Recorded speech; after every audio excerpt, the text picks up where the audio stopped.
The Chennai Shopping Mall Shravana Sambaram KG Sale Nakshi Jewelry Mela Flat 50% off. ఒక car ఢీకొనటం వల్ల ఆ బాబు ఎగిరి పడ్డాడు. చిన్నోడి బ్రెయిన్ అలా నేలపై పడుంది. ఆ దృశ్యాలు చూస్తుంటేనే గుండెలు వణుకుపోతున్నాయి.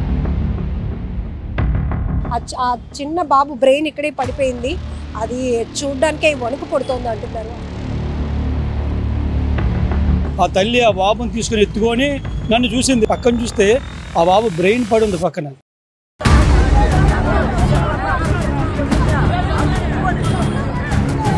కార్లో 4 ఉన్నారంట. వాడు ఆల్ ఎస్కేప్. ఒకరిని మాత్రం పట్టుకున్నారు. పట్టుకొని వాడిని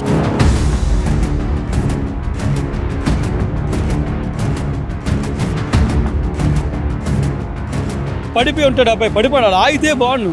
వాడు ఎప్పుడైతే తీసుకెళ్ళి బుర్ర మేము వెళ్ళిపోయింది. వాడు దొరికిగానే కొట్టారు. ఇంకా మరి ఇంకా పోలీసు వాళ్ళు కానీ నిజంగా అక్కడ రాకపోతే టైం కాదు చచ్చిపోతాడు. అలా కొట్టారు వాడిని. ఆ బాబు చిన్నోడు మెదడు బయటపడింది. అది నేను మాత్రమే చూశాను. చాలా ఘోరమైన ప్రమాదం. ప్రస్తుతం మనం విశాఖలోని ఊర్వశి బస్ స్టాప్ వద్ద ఉన్నాం. ఇక్కడ వెనకాతలో ఉన్నటువంటి ఆ దృశ్యాలు కూడా నేను చూపించలేను. ఎందుకంటే 15 నెలల బాబు. ఆ ఫోటో చూస్తే ఎంత ముద్దుగా ఉన్నాడు. అలాంటిది అతి వేగంగా దూసుకొచ్చినటువంటి ఒక కారు ఢీకొనటం వల్ల ఆ బాబు ఎగిరి పడ్డాడు. ఆ చిన్నోడి బ్రెయిన్ అలా నేలపై పడుంది. ఆ దృశ్యాలు చూస్తుంటేనే గుండెలు వణుకుపోతున్నాయి. ప్రత్యక్ష సాక్షి. అలాగనే ఈ రోడ్డుకి ఆపోజిట్లోనే వీళ్ళు ఉంటున్నారు. ఆయన చెప్తున్న మాటలు వింటేనే కాళ్ళు చేతులు వణుకుతున్నాయి. అతి వేగం వల్ల పిట్టల్లా రాలిపోతున్నారు మనుషులు. క్షణాల్లో కళ్ళు మూసి తెరిచేలోపే, అంటే రెప్పపాటున మనుషుల ప్రాణాలు ఇంత ఈజీగా రోడ్డు ప్రమాదాల్లో పోతున్నాయంటే ఊహించడానికే చాలా కష్టంగా ఉంది. అమ్మ ఆ బాబు ఎత్తుకొని ఆ వైపు నుంచి రోడ్డు దాటుతూ ఉంటుంటే అతి వేగంగా వచ్చినటువంటి ఒక కారు ఢీకొందమ్మా. అతను కన్నీళ్ళు పెట్టుకుంటూ ఇప్పటి వరకు నాకు చాలా ఎక్స్ప్లెయిన్ చేశారు. ఇలా జరిగింది తల్లి. ఆ చిన్న బాబు బ్రెయిన్ ఇక్కడే పడిపోయింది. అది చూడడానికే వణుకు పడుతోంది అంటున్నారు. అసలు ఏం జరిగింది ప్రమాదం గురించి ఒకసారి సార్ మీరు చెప్తుంటేనే భయం వేస్తోంది. ఎందుకంటే చిన్న బాబు అంటే చాలా బాధగా ఉంది. అది కూడా 15 నెలల బాబు అంటున్నారు. ఏం జరిగింది సార్? ఎన్ని గంటలకు ప్రమాదం జరిగింది? అరౌండ్ 7:30 అవుతుంది అమ్మ టైము. మేము రోడ్డు అవతల ఉన్నాము. వాళ్ళు రోడ్డు దాటుతారు. మేము చూసాము. ఇక్కడ దిగాక ఒక పెద్ద సౌండ్ వచ్చింది. అంటే ఒక టైర్ పేలితే ఎలా సౌండ్ వస్తుందో ఆ సౌండ్ వచ్చింది. నేను వెంటనే పరిగెట్టి రోడ్డు దాటి వచ్చేసరికి ఆ తల్లి ఆ బాబుని తీసుకుని ఎత్తుకొని నన్ను చూసింది. బాబు హాస్పిటల్ తీసుకెళ్ళి బాబు అంటే తెలిసిన వాళ్ళు. నేను ఈ ఏరియాలో కొద్దిగా వార్డు మెంబర్ కాబట్టి నాకు అంతా తెలిసిన వాళ్ళు తీసుకెళ్ళి నేను ఆవిడ చూస్తాను. కానీ నేను పక్కన చూస్తే ఆ బాబు బ్రెయిన్ పడి ఉంది పక్కన. నేను గ్రహించాను ఆ బాబు ఇంకా లేడు. కానీ ఆ తల్లికి నేను చెప్పలేకపోయాను. సరే హాస్పిటల్ చూడలేదమ్మా. ఆవిడ బాబుని ఎత్తుకొని బ్లీడింగ్ అయిపోతుంది. మొత్తం బ్లీడింగ్ అవుతుంది. ఆ బాబుని ఎత్తుకొని నేను హాస్పిటల్ తీసుకెళ్ళమని చెప్పాను. బట్ ఏమి వెహికల్ దొరకకపోతే ఒక్క రోడ్డు బండి మీద తీసుకెళ్ళిపోయాను. ఇమీడియట్గా ఇక్కడ తీసుకెళ్తే వెంటనే కేజీకి తీసుకెళ్ళిపోమన్నారు. డాక్టర్ గారు కూడా చెప్పారు. మీకు తెలుసు కదా అజయ్ గారు, మేము చెప్పలేము తల్లి గారికి. ఆ బాబు చనిపోయారండి. ఇమీడియట్గా కేజీకి పట్టుకెళ్ళారు. కారు ఆపలేదమ్మా. కారు దిగగానే అబ్బాయి గుద్దాక ఆ బాబు చేతిలోంచి కింద పడిపోయాడంట. కారు ఆపితే బాబు బతికినేమో. కారు మూవ్ వల్ల బాబు తల నుంచి వెళ్ళిపోవడం. వాళ్ళ అమ్మగారు కూడా దెబ్బలు తగిలాయి. ఆ బాబు చనిపోవడం, ఆ తల్లి తెలియకపోవడం. ఇమీడియట్గా మేము చేసాము. వాడు అటు ఇటు తిరిగాడు. కానీ ఆపగలిగారు. ఇందులో స్థానికుల సపోర్ట్ చాలా ఉంది. ఇలా అందరూ కేకలు పెట్టేటప్పటికి అలర్ట్ అయ్యి కారు ఆపగలిగారు. నిజంగా ఇంకా మానవత్వం ఉన్నదని ఇది ఉదాహరణ. నిజంగా ఎంతమంది యువకులు పరిగెట్టి కొందరు బళ్ళతో కొందరు పరిగెట్టి వెళ్ళి ఊర్వశి థియేటర్ దాటేశాడు. ఆయన అక్కడ చేసి ఆయన పట్టుకొని నా కార్లో 4 ఉన్నారంట. వాడు ఆల్ ఎస్కేప్. ఒకరిని మాత్రం పట్టుకున్నారు. పట్టుకొని వాడిని నిజంగా పోలీసు వాళ్ళు కనుక చంపేస్తారేమో. వాళ్ళు ఎస్కేప్ అంటే వాళ్ళకి తెలిసింది ఒక రోడ్ యాక్సిడెంట్ అయ్యింది, మా కారు ఒకరిని పగిలిపోయిందమ్మా. వాళ్ళ గ్లాస్ ఫ్రంట్ డోర్ పగిలి ఉంది. అంటే వాళ్ళు ఎంత ఆడిగా గుద్దులో వాళ్ళకి అర్థమైంది. సో నిర్లక్ష్యపు డ్రైవింగ్ వాడు వాడు ఏపీ నెంబరే ఉన్నది. నేను తమిళనాడు అని చెప్తున్నాడు. వాడు తమిళ్లో కూడా మాట్లాడుతున్నాడు. 20-25 ఉంటుంది అమ్మాయి. అరౌండ్ యువకులేనమ్మా. లోపలంతా కూడా అమ్మాయి కూడా ఉంది, యువకులు. నాకు మిగతా వాళ్ళు చెప్తున్నారు లోపల లేడీ కూడా ఉంది సార్. సీసీ కెమెరా తీపిస్తే 100% మనం దొరుకుతారు వాళ్ళు ఎవరో. బట్ వాళ్ళు దొరికారు. పోలీసు వారు తక్షణమే స్పందించారు. ఇమీడియట్గా వాళ్ళు వచ్చి వాడిని పట్టుకొని వాళ్ళు స్టేషన్కి తీసుకెళ్ళడం, వారితో చర్యలు తీసుకుంటున్నారు. బట్ ఏదైనా ఆ కుటుంబానికి న్యాయం జరగలుగుతారు అల్టిమేట్గా. ఆ తల్లి చూసి వేదన నిజంగా వర్ణించలేము కూడా. ఆ నిజంగా ఆ పిల్లడు చూసి నేను కళ్ళతో కూడా చూడలేకపోయాం ఆ పొలి కోసి. కానీ ఆ తల్లి అలా ఎత్తుకొని పాపము ఒక పక్క ఏడుపు, ఒక పక్క నా కొడుకు బాబు తీసుకెళ్ళు అంటే ఏం చేయగలరు మనకు తెలుసు. కోరిక ఆశ మనకు తెలుసు, కానీ ఇక్కడ మన సిచ్యువేషన్ ఆవిడకి చూడలేదు. ఏదో అనుకుంటుంది వాడు, అంతే దెబ్బతలు రక్తం పడుతుందేమో అనుకుంటే తప్పితే ఆవిడ బాడీ అంతా రక్తం ఉన్నది, ఆయన రక్తంలో బ్లీడ్ అవుతుంది కంటిన్యూ. ఇంకా అలాంటి వయసులోని ఆ కష్టం ఎవరికి రాకూడదమ్మా. మీకు వాళ్ళు తెలిసిన వాళ్ళే అంటున్నారు, ఇటువైపు వాళ్ళు ఎక్కడ ఉంటున్నారు? ఈ డౌన్లో సుభాష్ నగర్ అమ్మ, ఇది ఉర్వశి జంక్షన్ రోజు ఆపోజిట్. ఈ డౌన్లోనే నాకు తెలిసి వాళ్ళ ఫాదర్ ఇక్కడ 30-40 ఇయర్స్గా నాకు తెలుసమ్మా. ఆయన కూడా లేటెస్ట్గా మ్యారేజ్ అయింది, 2 years అయింది వాళ్ళు మ్యారేజ్ అయ్యి. ఆ బాబు కూడా 1 year బాబు, ఇప్పుడు 15 months. మన మేలో బర్త్డే అయింది అబ్బాయి, ఇది August 15th month. ఇది ఇంకా దురదృష్టం అబ్బా, ఇంకా కుటుంబానికి ఇలా జరగడం. ఆ భగవంతుడు నిజంగా వాళ్ళకి ధైర్యాన్ని ఇవ్వాలని కోరుకుంటున్నాను. అయినా ఈ జంక్షన్ ఎప్పుడు రద్దీగా ఉంటుంది, ఇందులో అంత ఓవర్ స్పీడ్ కూడా పనికిరాదు. అంటే అమ్మ ఇక్కడ బేసిక్గా ఇక్కడ వచ్చినవన్నీ చాలా బాగానే ఉంటాయి, మరీ అంత యాక్సిడెంట్ జోన్ అయితే ఇది కాదు, చాలా జాగ్రత్తగా ఉంటారు. కానీ ఎవరైతే ఇలాంటి యువకులు మరీ ఇక్కడ ఇది నాన్ లోకల్ వాడి గుర్తుపెట్టుకోండి, వీడు తమిళనాడు అంటున్నాడు, వాడికి ఉంటే సరిగ్గా మాట్లాడలేకపోతున్నాడు. వాడు తెలుగులో అందరితో మాట్లాడుతున్నాడు, లోపలికి తమిళ్లో మాట్లాడుతున్నాడు. వాళ్ళు ఎలా ఉండంటే ఒక గంజాయి స్మగ్లర్ తాగిన వాళ్ళు, ఒక మందు తాగిన వాళ్ళు, ఆ టైప్లో ఉన్నారు అమ్మ వాళ్ళు. నేను తాగలేదు అంటున్నాడు, నేను చాలా కుర్రలేదు, వాడు ఎంత కొట్టినాడు కాసేస్తున్నాడు, వాడికి ఏం దెబ్బ కూడా తగలట్లేదు. చాలామంది స్థానికులు ఇంకోటి కూడా చచ్చిపోతున్నాం అలాంటి దెబ్బలు కొట్టాడు, కానీ వాడు అలాగే ఉన్నాడు. అంటే నేను అడిగితే నేను తాగలేదు సార్, నాకు అలవాటు లేదు సార్ అని మళ్ళీ వాడే చెప్తున్నాడు. బట్ ఆ ర్యాష్ డ్రైవింగ్ ఏదైతున్నామా నిజంగా అది నిజంగా అది మేము చెప్తుంటేనే మాకు అలా నీళ్ళు తిరుగుతున్నాయి. ఇంత నిజంగా ఆ తల్లి బాధ చూడాలి మీరు. ఇంకా ఎవరో ఇంకా వర్ణించారు. ఇలాగే 100 మంది వచ్చి వాళ్ళ వెనకాల పరిగెట్టిన వాళ్ళు పరిగెట్టారు, తల్లిని చూశారు, హాస్పిటల్కి పంపించారు. నిజంగా అది మాత్రం ఒక పబ్లిక్లోని పోలీసుల్లోని మానవత ఇంకా బతికి ఉందమ్మా. చాలా హ్యాపీ, అది మాత్రం చాలా సంతోషించదగ్గ విషయం. ఆ తల్లి బాధ కూడా తీర్చలేం. కానీ ఇప్పుడు కేజీహెచ్కి పట్టుకెళ్ళారు, మార్చి దగ్గర ఉన్నారంట, స్టేషన్లోకి తీసుకెళ్ళి కంప్లైంట్ పెట్టించాము.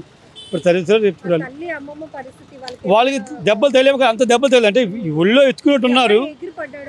గుద్దునాడు కింద పడిపోయింటాడు అమ్మ అబ్బాయి, నేను అటు ఉన్నాను, ఎత్తుకుని ఉంటా ఇలా దిగుతున్నారు, పడిపోయి ఉంటాడు అబ్బాయి, పడిపోయాడు. ఆగితే బాగుండు, ఆడు ఎప్పుడైతే తీసుకెళ్ళి బుర్ర మేము వెళ్ళిపోయింది. అటుపక్క మేము ఎంత సౌండ్ వచ్చిందంటే ఒక టైర్ బర్స్ట్ అయితే అంత సౌండ్ వచ్చింది, టాప్ సౌండ్ వచ్చింది. సో ఇంకా అక్కడి నుంచి మేము పరిగెట్టి వచ్చేసరికి ఆ తల్లి ఇంకా తీసుకొని ఎత్తుకుంది. నేను పక్కన నాకు కనపడుతుంది, తల్లికి మనం చెప్పలేము. చాలా ఇబ్బందిగా ఉందమ్మా అది కూడా. అంద స్పాట్ అమ్మా, బ్రెయినే బయట ఉండే మనిషి ఉంటారమ్మ ఇంకా. కానీ ఆ తల్లికి మనం చెప్పలేము. హాస్పిటల్కి తీసుకెళ్తామంటుంది, ఇంకా బాబు పంపించానమ్మా, అలాగే హాస్పిటల్కి పంపించాను, ఏదో బాధపడి బండికి పంపించాను. కానీ ఆ డాక్టర్స్ కేజీ తీసుకెళ్ళిపోండమ్మా, మరి ఇంకేం చేయలేము. అక్కడ నుంచి నాకు ఫోన్ చేస్తే వాళ్ళ ఫాదర్ ఏడిపోవాలి, మమ్మీ నాకు వాళ్ళ 30 yearsగా మాకు తెలుసమ్మా. ఆయన ప్లంబింగ్ పని చేసుకుంటాడు, రోజువారీ కూలీ కష్టపడి పని చేస్తాడు.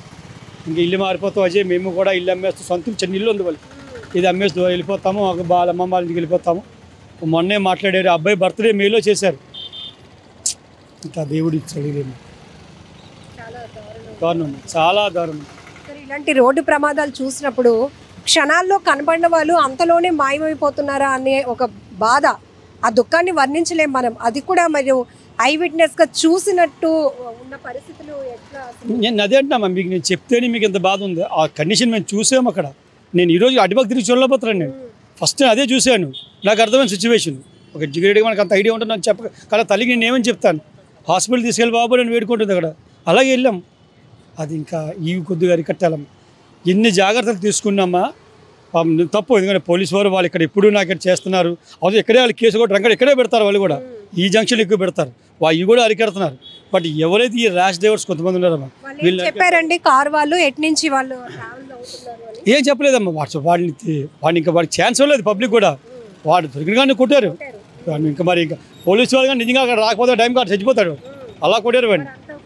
అయినా వాడికి ఏమి లేదు, అంటే వాళ్ళ బాధ ఏంటి, ఒక తల్లి బాధ చూసామమ్మా. ఇప్పుడు వాడు ఎంత ఎదవ అంటే ఆపడే మేము పెద్ద ఏమన్నా పోదాం, ఇంత బుర్ర అంత సౌండ్ వచ్చా కూడా అంత దూరం వెళ్ళిపోయాడు వాడు. ఆల్మోస్ట్ 1 kilometer ట్రావెల్ చేసాడు వాడు దగ్గర నుంచి. అక్కడికి వెళ్ళి వాడిని పట్టుకొని వాళ్ళ అక్కడికి వెళ్ళాను, నేను అందరూ హోల్డ్ చేసి పట్టాను వెళ్ళేసరికి. నేను ఎందుకంటే బండి వేసుకొని వెళ్ళాను, ఆపి లక్కీగా నేను అక్కడే ఉన్నారు పాపం. ఆయనే పాపం ఇన్ని పాపం ఆపడం కదా, ఈయన పాపం చాలా దెబ్బలు తగిలి, ఈయనకి దెబ్బలు తగిలాయి. అంటే పబ్లిక్ని పాపం చంపేస్తారేమో. అక్కడే ఉన్నారు పాపం, ఆయన అక్కడే ఉన్నారు పాపం, చాలా ఇబ్బంది. ఎంతమంది ఉన్నారు సార్ కార్లోని ఆ టైంలో? ఆ టైంలో చూడలేదండి. క్యాచ్ చేసినప్పుడు అంటే పబ్లిక్ కొంత పబ్లిక్ అందరూ చాలా ఇందులో హెల్ప్ చేసి పారిపోతున్నాను ఆపి చాలా బాగా చేశారు. నేను మాట్లాడకూడదేమో అని కానీ ఇక్కడ ఇంత ఘోరం జరిగిపోయింది, చాలా మాట్లాడకూడదేమో అని. సో ఇక్కడ తన కళ్ళెదుటే జరిగిన రోడ్డు ప్రమాదం గురించి చెప్తుంటేనే ఆయన గుండెలు వణుకుపోతున్నాయి, నా కళ్ళల్లో నీళ్లు తిరుగుతున్నాయి. ఇక్కడ అందరూ కూడా ఇంత ఘోరంగా జరిగింది ఆ ప్రమాదం అని. అది కూడా కరెక్ట్గా 7:30 ప్రాంతంలో జరిగింది. మేము ఇంటి ఎదురుగుంటానే ఉంటామమ్మా, వాళ్ళు ఇలా రోడ్డు క్రాస్ చేస్తున్నారు. ఈ డౌన్లోనే సుభాష్ నగర్లో ఆ ఫ్యామిలీ ఉంటుంది. అమ్మమ్మ కంచరపాలెంలో ఉంటున్నారట. సో మేబీ ఆటో ఎక్కడానికి వెళ్తూ ఉండొచ్చు. సో ఇక్కడ ఇది బస్ స్టాప్, ఊర్వశి జంక్షన్లో ఉన్నటువంటి బస్ స్టాప్.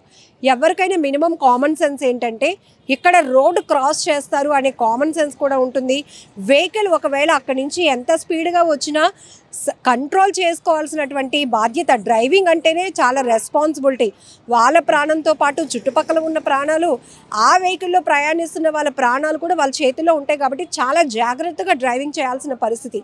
కానీ ఈ మధ్యకాలంలో జరుగుతున్న రోడ్డు ప్రమాదాల తీరు చూస్తుంటే అతి వేగంగా మృత్యువు దూసుకొస్తున్నట్టుగా వాహనాలు దూసుకొస్తున్నాయి. మనుషులు పిట్టల్లా రాలిపోతున్నారు. ఒక 15 నెలల చిన్నారి కారు వేగానికి ఆ డ్రైవర్ నిర్లక్ష్యానికి బలైపోయాడు అంటే కళ్ళల్లో నీళ్ళు ఆగటం లేదు. ఎందుకంటే ఆ పేరెంట్స్ కూడా లేట్ మ్యారేజ్ చేసుకున్నారట. ఆ పెళ్ళైన 1 ఇయర్కే బాబు పుట్టాడు. రీసెంట్గానేమో 3 months బ్యాక్ బాబుకి బర్త్డే కూడా చేశారు ఉన్నంతలో గ్రాండ్గా. కానీ 15 నెలలకే ఆ బాబు ఇలా రోడ్డు ప్రమాదంలో చనిపోవటం, మాకు కూడా తెలిసిన వాళ్ళు అది కూడా రోడ్డు ప్రమాదం నా కళ్ళెదుట జరగటం నేను అసలు తీసుకోలేకపోతున్నాను. అయితే ఇక్కడ చాలా వరకు స్థానికులైతే పరుగులు పెట్టి క్యాచ్ చేశారు కాబట్టి వాడు ఆగాడు. లేదంటే బాబుని ఇక్కడ గుద్దాడు, ఒక ప్రాణం పోయిందని తెలిసినా కూడా కారు ఆపకుండా అతి వేగంగా పోనిస్తూ ఉంటే అందరూ చేస్ చేసి పట్టుకున్నారు అంట. ఎంత దారుణాతి దారుణం కదా. ఇలాంటి వాళ్ళని చాలా కఠినంగా శిక్షించాలి. ప్రస్తుతం అయితే ఆ తల్లి అమ్మమ్మకు కూడా చిన్నపాటి గాయాలు అవటం వల్ల లోకల్గా ఉన్నటువంటి హాస్పిటల్కి తీసుకెళ్లారు. కానీ ఈయన చెప్తున్నారు ఆ తల్లి ఆ బిడ్డ కోసం తల్లడిల్లిపోయినటువంటి తీరు ఇప్పటికీ నా కళ్ళల్లో కదలాడుతూనే ఉంది. ఎందుకంటే ఆ బాబు చిన్నోడు మెదడు బయటపడింది, అది నేను మాత్రమే చూశాను. ఇంకా బాబు చనిపోయాడని నాకు తెలుసు. కానీ ఆ తల్లి మాత్రం తన బిడ్డని కాపాడుకోవాలి, రక్షించుకోవాలి అని అందరినీ ప్రాధేయపడుతుంది. హాస్పిటల్కి తీసుకెళ్ళండి అంటే పాపం ఎవరో 2-wheeler పైన వెళ్తున్న ఒక పర్సన్ హాస్పిటల్కి బండి పైనే తీసుకెళ్లారంట. సో ఇంత ఒక్క ప్రమాదంలో ఎన్ని కోణాలు మనం చూడొచ్చు చూడండి.